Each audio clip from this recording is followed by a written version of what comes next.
Welcome to the new episode of my channel. আমি সৌম্যজিৎ। এই মুহূর্তে আমি কথা বলবো বেরোস 3D ট্রেলার নিয়ে, যেটা মোহনলালের আপকামিং সিনেমা। তো এই সিনেমার ট্রেলার আজকে মেকারদের তরফ থেকে ড্রপ করে দেওয়া হয়েছে। তো কেমন লাগলো এই ট্রেলারটা?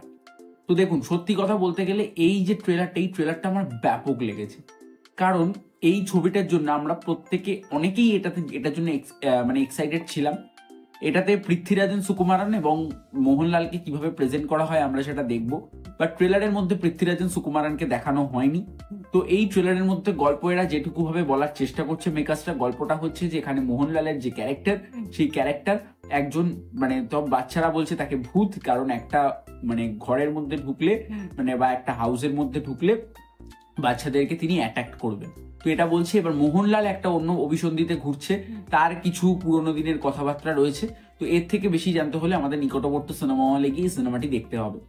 তো এই সিনেমার মধ্যে, ট্রেলারের মধ্যে যে পজিটিভ দিক নেগেটিভ দিকগুলো আমার চোখে পড়েছে, তার মধ্যে প্রথম পজিটিভ দিক, এখানে মোহনলালের যে ক্যারেক্টার তাকে এখানে ভালোভাবে দেখানো হয়েছে। এই ছবির ডিরেক্টর অবভিয়াসলি মোহনলাল, আমরা সেটা প্রত্যেকে জানি। তো এইখানে যে ক্যারেক্টার, তার মোহনলালের যে ক্যারেক্টার, সেখানে মোহনলালকে খুব ভালোভাবে দেখানো হয়েছে, তাকে খুব ভালোভাবে প্রেজেন্ট করা হয়েছে। সে কারণের ফলে মোহনলালকে দেখতে ভীষণ ভালো লাগছে। এবং এই যে ট্রেলারের আরেকটি পজিটিভ পয়েন্ট, এখানে যে অ্যানিমেশনের যে কাজগুলো, মানে এই ছবিগুলো যে 3D-তে দেখবে সে কিন্তু ফুল মজা পাবে, ফুল মস্তি পাবে। কারণ এই ছবির অ্যানিমেশনের কাজ দুর্দান্ত। এই ছবির অ্যানিমেশনের কাজ নিয়ে কোনো কথা হবে না, কারণ যেভাবে এই ছবির অ্যানিমেশনের কাজগুলো করা হয়েছে জাস্ট ব্যাপক।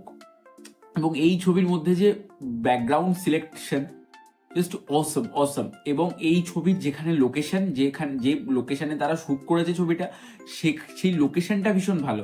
কারণ ছবিটা দেখলে বোঝা যাচ্ছে ছবিটার পিছনে কিন্তু খরচা করা হয়েছে। ওই এন তেন এতিপেতি ভাবে সে করে দেয়নি ছবিটার পিছনে পয়সা ভালোই খরচা করা হয়েছে এবং ছবিটা এক্সপেক্টলি ভালোই হবে। এবার যদি চলে আসি আমি ছবির নেগেটিভ পয়েন্টে, ছবির নেগেটিভ পয়েন্ট হচ্ছে এখানে এই সিনেমাটার মধ্যে যে এই নেগেটিভ পয়েন্টের মধ্যে আমরা এখানে কিছু এলিমেন্ট দেখছি যেগুলো কিন্তু দরকার নেই। যেরকম এখানে একটা অ্যাট্যাক্টের প্ল্যান, এখানে এই যে বাচ্চাদের যে এতগুলো বাচ্চা যে ক্যারেক্টার, তারা ঠিক আছে, তারা ছাড়াও যে বাকি এলিমেন্টস গুলো, এগুলো দরকার নেই।